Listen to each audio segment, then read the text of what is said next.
welcome to another episode of Disqualified. I am Trevin, joined as always by Caleb. Hola! And we are, and Zach, our double champ in predictions, is behind the camera, along with someone who helped us out with this new setup, Gordon. Let us know what here. you think about it down below. Yeah, and we are here to talk about the Raw after WrestleMania. Yeah. A lot of stuff happened. A lot of the segments ended with me saying a sentence that ended in a question mark, because, Yeah, it was a very, promo heavy. Yes. Only three matches on this card for an entire 3-hour show. Yeah, 3 hours. They actually used it. They used it. And still, not a lot happened. In terms of match stuff. But promo work, decent chunk happened. Yeah, so we start off with the GOAT. And new undisputed champion. Oh, they've, as of today, they've officially retired the Universal Championship. Roman is recognized as the last holder. Yep. As when they unified the two belts that Roman held, they made it the undisputed champion.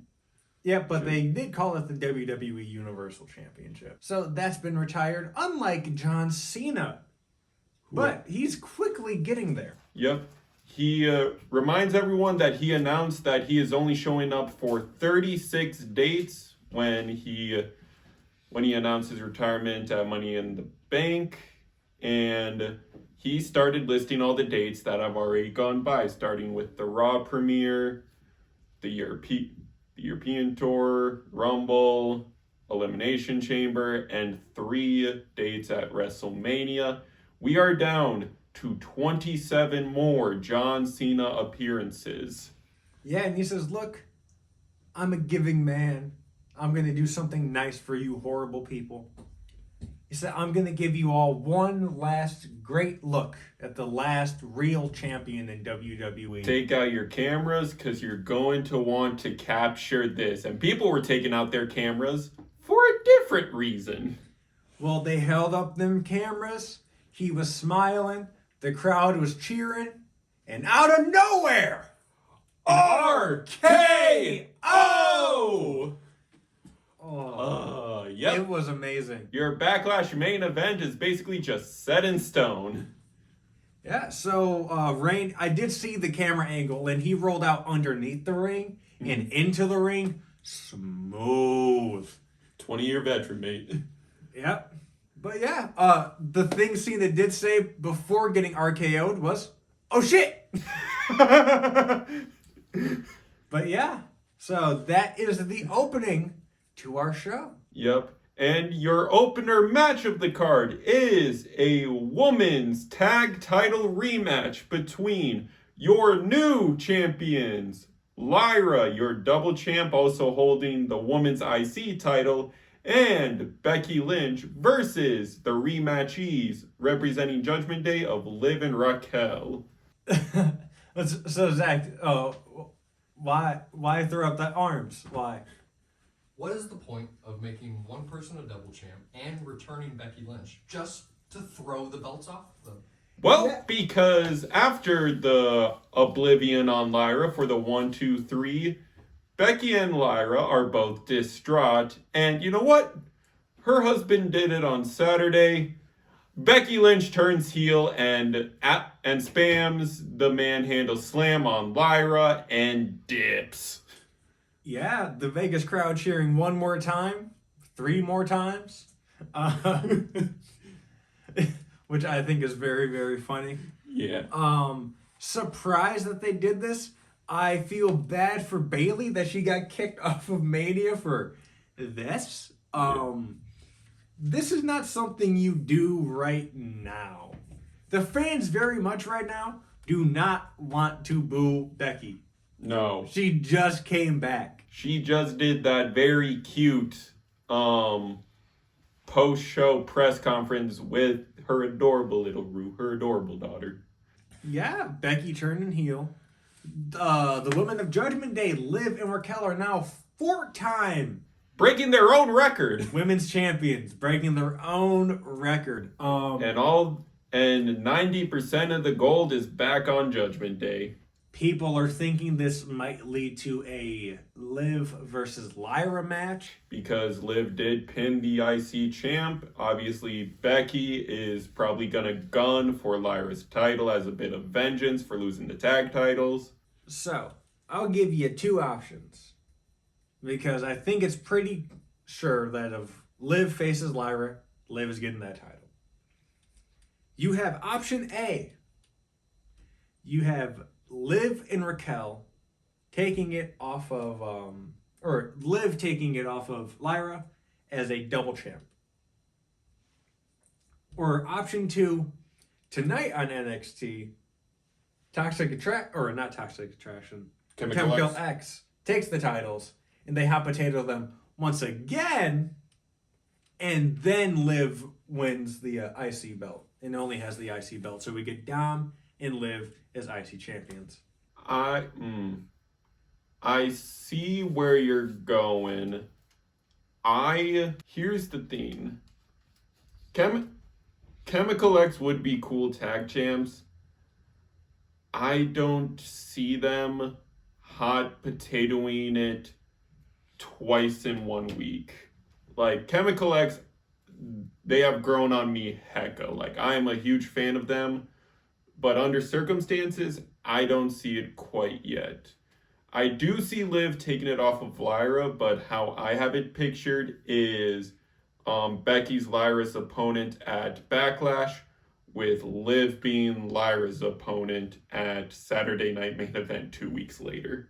Trevin, we've discussed this already. We're never going to see a title change on Saturday Night's Main Event. So that is pothole number 1. There is always a chance.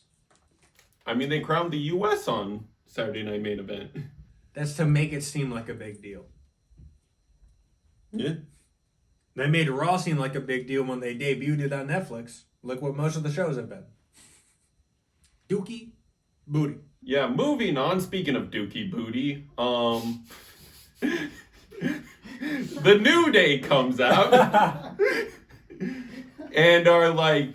and basically do their little shtick of telling the audience to thank God for the New Day, and they get interrupted by who want to be their next challengers, as on the record, they were their last tag team defeat, the Alpha Academy.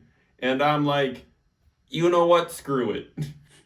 Yeah, they were going to have the match be official. It seemed like it was also for the tag titles. Yep. Maxine Dupree cut a great promo. Yep. But they get interrupted by God's favorite champion. A returning Rusev! Rusev! Oh, he is back.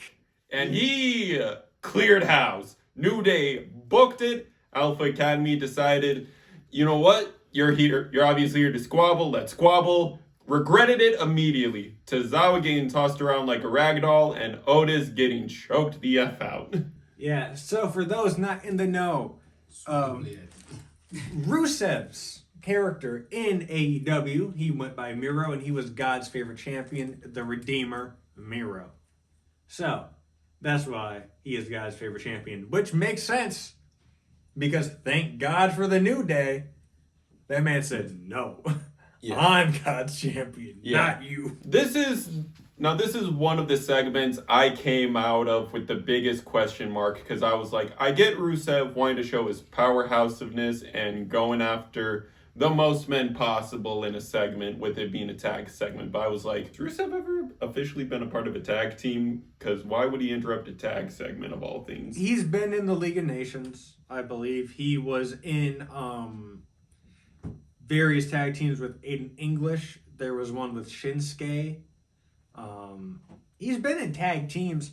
I think the main reason why he went out there, if one guy takes out the tag champs, 2 men, and then another tag team, you should probably fear that man. Yeah. You should probably run away when he enters the building. Because I would. I mean, he is a crazy Russian man. Yeah? Yeah. Speaking of striking, Or no, not Russian, Bulgarian. I thought he was Russian. No, Bulgarian. His wife is Russian. but speaking of striking fear into people's eyes, we get Io Sky coming out celebrating that she is basically the best of the best, as she was able to defeat two of the top women in the company. Now, the phrase "best of the best" piques someone's ears, and Io is interrupted by none other than your women's NXT champion, Stephanie Vaquer. La Primera makes her Raw debut wearing blue. Wrong show. Wrong color. What are we doing here? But she makes her debut. It's pretty cool to see her debut. Yep. She basically says, look, you said you're the best. I only faced the best of the best. Let's do it! Let's do it. So, we get an impromptu Io Sky versus Stephanie Vaquer match. And this match stole the show. And Trevin said, wow, a Zach Dream match, and he's not even there to watch it. I watched it from home. But yeah, the match is cooking. It's cooking. It's looking like we're not going to get a decisive winner because we don't know who can actually Yep, win. literally, the crowd started chanting "Fight Forever," and it looked like they might have vibed with that statement. And here comes none other than Roxanne Perez. As it was announced over the internet that Roxanne does have a title match, probably her last in NXT, against Stephanie Vaquer tonight as of recording on Tuesday, and she decides, to try to squabble with both women. But obviously, she is outnumbered. So who comes to even up the numbers? No, it's not who you're thinking about, Cora Jade, after a potential makeup. It's Julia? Yeah, Julia, out of nowhere, starts attacking Io Sky. Yep. They squabble and lit. And I it's say, why, Io, why? Yep. Julie, yeah. Well, that's the joke. Why are you attacking Io? Oh yeah. Why? But yeah, the two of them are taking out the exhausted from the 5-star they just had champions, and we hear This is my brutality! and Rhea comes to make the save hopefully who she still sees as a friend, Io, but also tried to make amends with Io, but not before she has a stare down with Julia, and people are like, give us this match. And no strikes are thrown. Julia just leaves. Yep. And we see Rhea pick up the belt, help Io up, and surrenders the belt to Io as she agrees she is the rightful champion, but not without letting Io know, I will eventually come back for this. Yes, but that needs some character development time, Rhea. I Yep. say we revisit this at Survivor Series. Yes. When I mentioned how the biggest question mark was the Rusev segment, this segment left me with the biggest question mark of like, is Julia getting a hasty call-up? Why is she partnering with Roxanne? Did I miss a social media vignette? Like, what the F is going on? I'm not gonna say anything, Trevin. This is your guy. You go ahead. I'll interject when I think it gets dumb. So, your other Raw World Champion, or World Heavyweight Champion, Jey Uso, enters through the crowd, during his entrance, pulls up a kid and yeets with him, being sort of a people's champion. The audience is loving it, and he finally makes it to the ring, and the gist of it, his promo is just saying, thank you for all those who stood with me. Oh, he does do a run it back. Yep. It's starting. Yep. And he runs it back a little bit more to appease the crowd, then does thank the crowd for standing with him. And we get an interruption from none other than a returning best friend of Jey Uso, Sami Zayn. Things are still good over here in my land. I think it's pretty alright. Yep, and Sami just echoes what the crowd was chanting before he came out and saying like, nah, mate, I've been your best friend, I've been a brother to you, and I absolutely agree with these people. You deserve this. feels like there's gonna be a but. But there's no but. He's just like, now come on, let's celebrate. Jimmy joins in on the celebration after making his entrance. Nah. They go on both turnbuckles. Sammy gets off of his. Jay is still on his. And you just see Sammy stare at him. And then we hear the other Uso. And then everyone's thinking, he's about to kick the hell out of him. And this is where I think it gets stupid. Yep. You so clearly had that right there. It Yep. would have been such a shock. Yep. Jimmy comes out, they celebrate, and then they just leave. No heel turn, no attack. Everyone was expected, but nah. Because you feel like this... Fuck your feel-good moments. Yeah.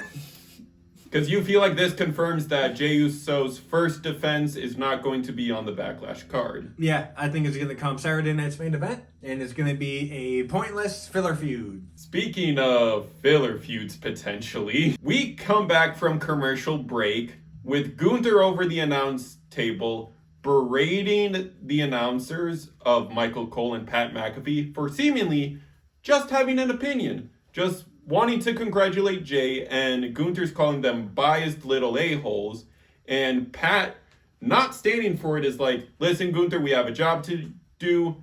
If you don't want to do your job, you can just leave. No, that's not Pat that says it. It's Michael Cole. Yeah, Michael. Michael Cole stands up and he's like, look, it's our job to call it, but if we can't have opinions, then what are we doing? Yep. And Gunther takes that personally and whacks the headphones off of Michael. Pat's like, hey, calm down, Gunther. And Gunther pushes Pat aside and starts applying a rear naked to Michael Cole. Security starts bum rushing down there, but not before they are beat for speed by Pat McAfee bum rushing Gunther. Yep, and we get Pat McAfee getting murdered on TV. Yep, rear naked chokehold applied to him, and he gets out cold. He's taken to the medical bay, coughing, spitting, and gagging, what have you. Yeah, making a lot of bad noises. And he is replaced on the desk by Joe Tessitore, but Michael Cole, as a protest for Gunther's attitude, comes back to the announce desk and berates the F out of Gunther. Twitter was saying that Joe took his jacket off to let Gunther know, try that shit with me, it ain't gonna work. This is what I've been talking about with Gunther for months. What the F is his character? He's crashing out. Yes, but your whole premise is I am a respecter of this ring, I am a respecter of this sport. The F you attacking the announcers for then? They're not fighters. He literally cheated, Trevin. He literally cheated. They don't know what the fuck his character is. Why are you questioning it? They don't even know. And I say that there are two I'm not saying it's a good thing, but they don't know. Yeah. There are two possibilities for Gunther now. Probably going to have one more Pat McAfee celebrity match with Pat McAfee versus Gunther, which, let's see, but also I feel like this segment just confirms Adam Pearce in kayfabe is going to do whatever he can do to convince Nick Aldis in the draft to take this crazy man. I think this screams Saturday night's main event. Yes. His opponent, Pat McAfee. Yes. It screams Saturday night's main event. But now we get to actually good TV. Yeah. We get the in-ring, not debut, but debut of a new champion. Dominic Mysterio, your IC champion, giving Penta a run back 1v1. Oh boy, did this match cook. Dominic, that title gave him some confidence because he was all gas, no brakes. Yeah, he's really feeling it.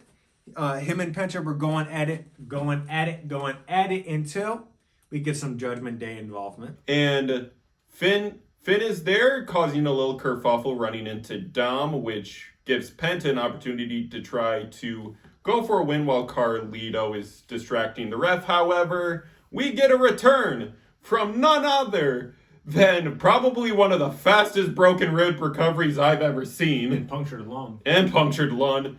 J.D. McDonough to the crowd giving him nigh a standing ovation. And then we see Dom pick up the win for the 1, 2, 3, retaining his championship. And JD not even letting the ref do it, but JD handing the title to Dom with, if you look closely enough, Finn looking a little hurt by that move. So we get 3 titles in the Judgment Day, the women's tag titles, the IC championship. Yep. Carlito's comment, though, was saying, doesn't it feel like we're champions? I mean, we're not champions, but doesn't it feel like it? That implosion's coming. Speaking of implosion, we get possibly one of the best main event segments that I've seen this year. Seth comes out with Paul Heyman basically announcing that he is now the top guy in WWE and that he is coming for anyone who disagrees with him. Because he's got none other than Paul Heyman by his side, and he's looking to tear house. And here comes CM Punk. He runs down, taping up his hand. No mic, no time to talk, just a beat ass. And they brawl a little bit, but Seth got the advantage. He's riding the high of winning the main event, and he's just like, you really thought. You really, really thought. And then we get the credits rolling. Yep. And we're like, I guess that's it. But all of a sudden we hear, dun dun. Here comes the OTC. Roman Reigns. He runs down and he hits a massive spear on Seth. Yep. Takes him out. Hits Paul Heyman with a Superman punch and squares him up for the spear. He's going for it. He's charging up. Does the roar. But he's not the one who hits a spear. Gotcha, bitch! Braun Breaker! Is a new Paul Heyman guy, and it looks like the start of a stable forming. Oh, yes. Braun Breaker, Seth Rollins, they have rockets strapped to their backs right now. I think we get 2 more people, maybe, 1 more male, and I think if we do get a female, people are saying it's going to be Becky Lynch. Which would be cool. Now we see where we go from here. This was a Raw after Mania. It felt like it, because now so many stories, so many returns, so many heel turns. Things are pushing forward at an astronomical pace, which is funny, because now we got 2 more Raws before the next PLE. Yep, this is going to be the, what is it? It's going to be the post-Mania rush. Yes. We're going to get a bunch of shows back to back, and we're just going to have to deal with that. There's going to be a lot of programming coming our way. Yep, and then there's the Survivor Series little calm, and then Road to Mania is action-packed, but it's 90% weekly stuff. That is it from us here at Disqualified. This has been Caleb. That is Trevin. Oh. Behind the camera is Zach, your double champion of main roster predictions and NXT predictions, and Gordon. Helping with the new setup. Please tell us what you think about it down below. Be sure to like, comment, subscribe, ring that bell 3 times so you know the match is over, and we will see you next time. Bye! Peace.